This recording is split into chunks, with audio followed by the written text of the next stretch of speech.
咁置富花園嘅樓齡咧已經有成40幾，挨近50年㗎啦。咁有一手嘅業主啦，佢就趁住屋苑做完大維修之後啦，亦都順便翻新埋自己間屋。咁今集除咗會跟設計師睇下點樣翻新一個住咗40幾年嘅單位之外啦，咁亦都會回顧一下呢一度點樣由牛棚搖身一變成為南區嘅指標屋苑，而當年一手買嘅業主有冇靠買呢一度而成功置富呢？嗱，如果你都仲未訂閱28House嘅 YouTube Channel， 就記得 subscribe 同埋跟埋隔離個鐘仔啦。置富花園位於薄扶林華富村對上，由20座高座同埋7座低座組成。高座就以2、3房為主，而低座就只有5層，以3房單位為主。成個屋苑供應4328伙，喺1978到1981年期間落成，樓齡介乎大概45到48年。屋苑嘅前身係牛奶公司旗下嘅牧場，而牛奶公司就係由蘇格蘭醫生文信同埋5個香港商人喺1886年創立。佢哋揀得喺薄扶林山地開牧場，主要係因為呢一度嘅氣候唔太熱，而且水源都供應穩定。去到1972年，當時喺中環已經有唔少發展經驗嘅置地公司睇中呢一幅背山面海嘅薄扶林地皮，決定用2股置地股票換1股牛奶公司嘅股票，展開本港史上最為有名嘅一場收購戰，俗稱置地飲牛奶。最後置地成功吞併牛奶公司，將牧場改建做置富花園，喺1976年開賣。置富花園未出現之前，南區嘅物業定位都比較兩極化，一係就係比較平民化嘅華富村同埋香港仔舊樓，一係就係淺水灣或者壽臣山嘅洋房豪宅。就連置地嘅官網都話，置富花園係為一班夾心階層而設。呢一度講到嘅夾心階層，正正係70年代出現嘅中產。由於免費教育普及，再加上金融業起飛，越嚟越多市民有能力擁有自置物業。而一啲以中產做目標客源嘅樓盤亦都開始出現。比較出名嘅有太古城，同年開賣嘅仲有今集參觀嘅置富花園。置富花園喺1976年12月喺中環開賣，作為南區第一個大型屋苑，吸引到唔少買家排隊入市，人龍更加延伸到皇后大道中。當年一個望海景嘅2房單位，實用面積439尺，定價大概13萬幾。再睇返我哋嘅28House App， 近日一個同類嘅2房單位，作價538萬，亦即係話同類單位嘅樓價喺過去50年期間升價38倍。一手買家如果揸到而家，都已經成功置富。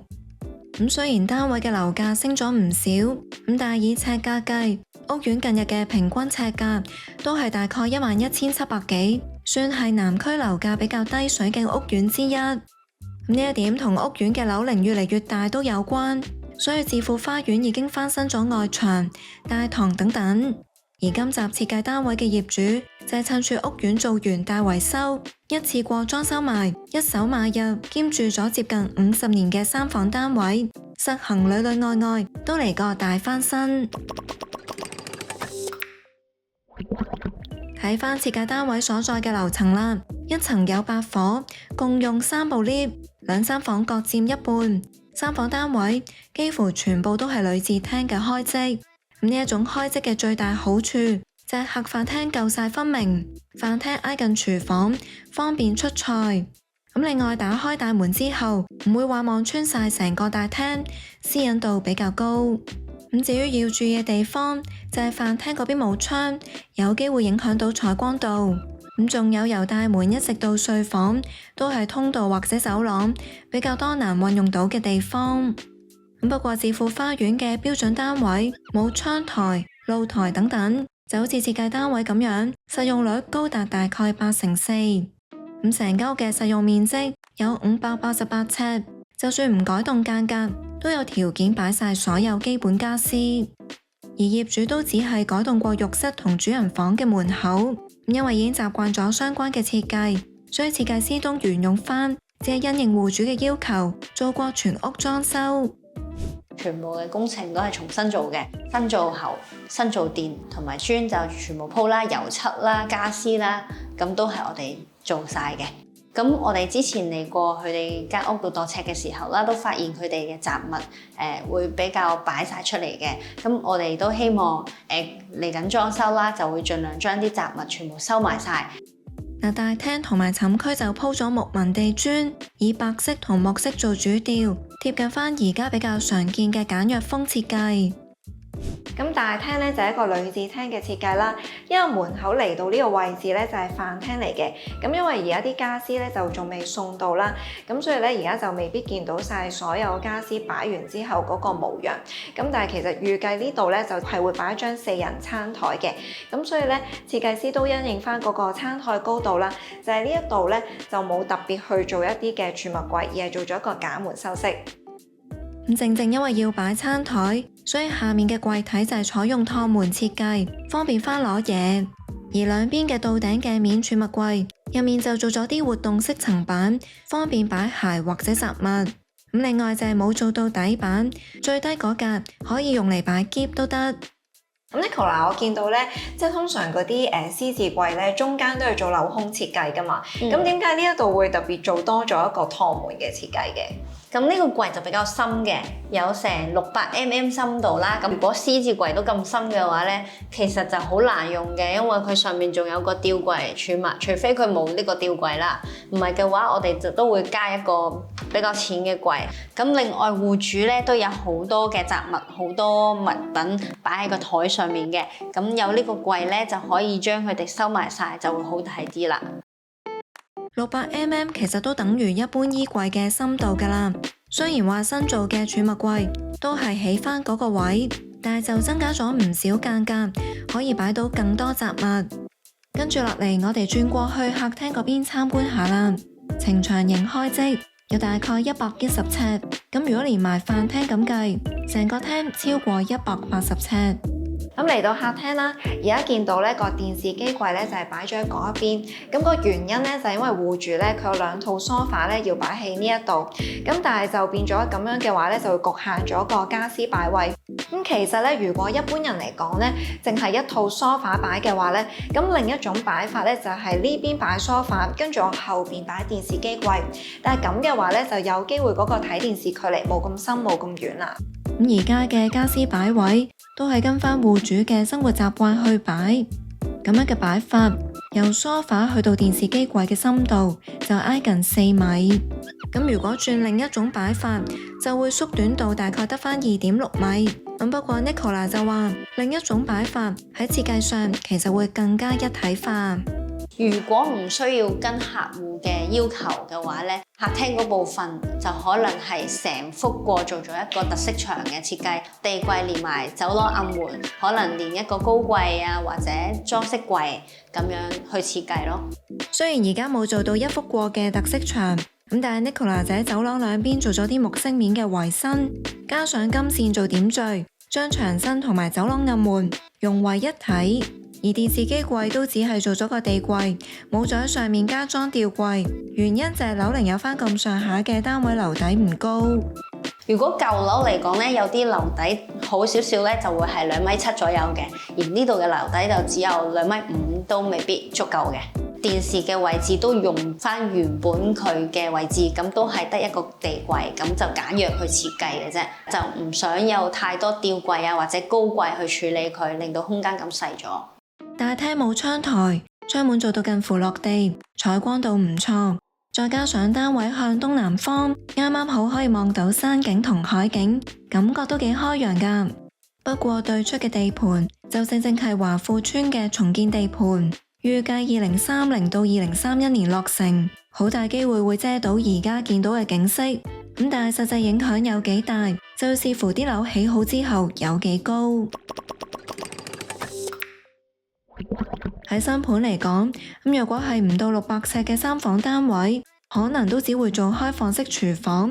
咁但係舊樓始終都實用啲，呢一個單位唔單止有緊廚，仲嵌入咗唔少家電。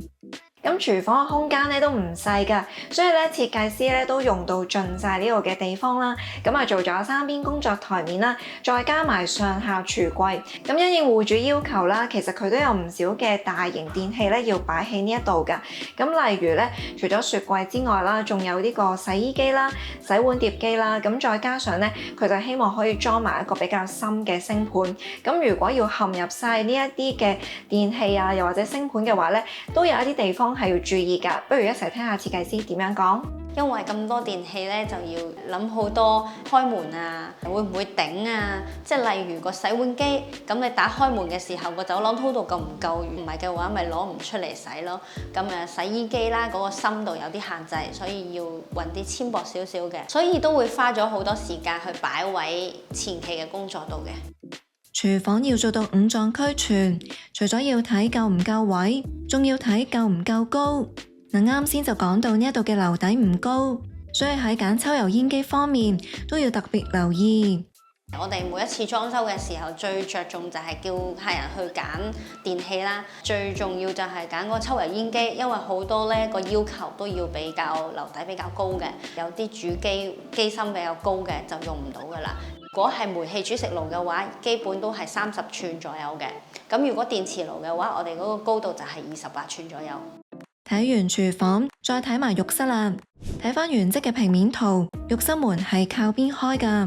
咁業主之前已經改咗喺中間開噶啦，令到企缸同埋洗手盆台面可以分佈返喺門口嘅兩邊，更加合理咁樣去分配空間。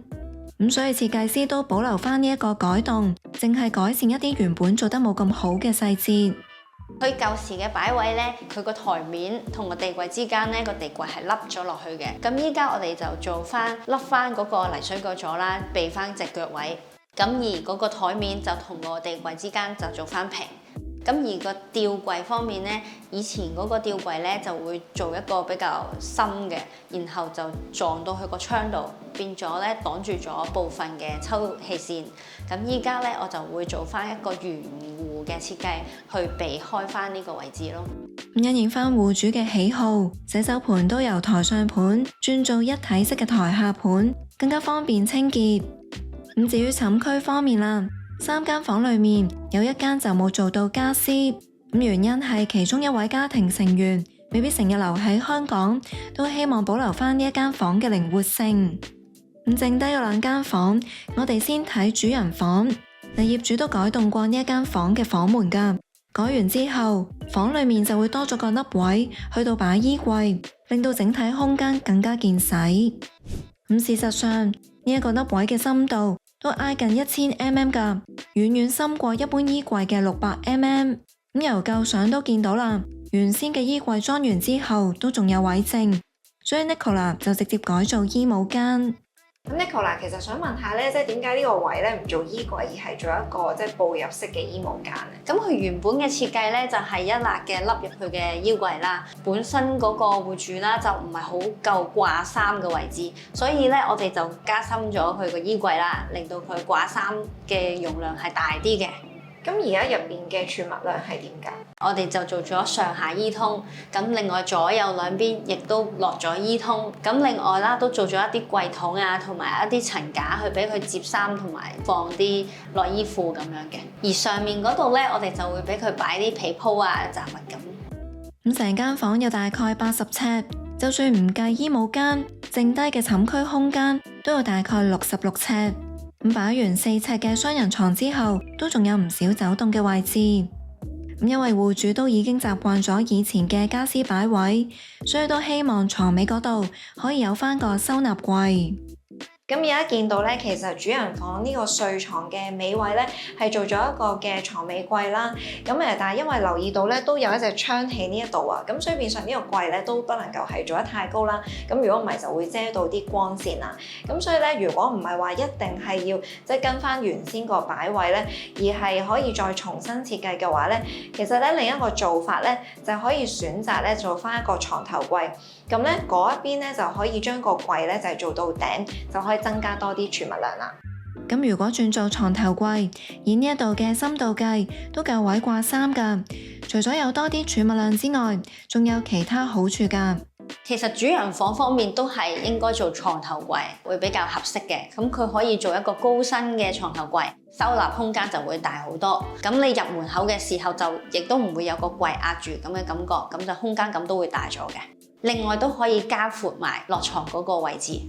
Nicola 呢一個講法係假設衣帽間同埋睡床之間仲有張梳妝台又或者書台，咁如果維持床尾櫃嘅設計，自然就會遮咗部分嘅落床位置。喺呢一個情況之下，轉做床頭櫃，追平翻書台，就可以盡用晒所有嘅落床空間啦。咁轉過去中間房參觀下啦，超過60尺，開式試正。咁呢一間房做咗睡床同衣櫃之外，仲做埋書台，以木色為主。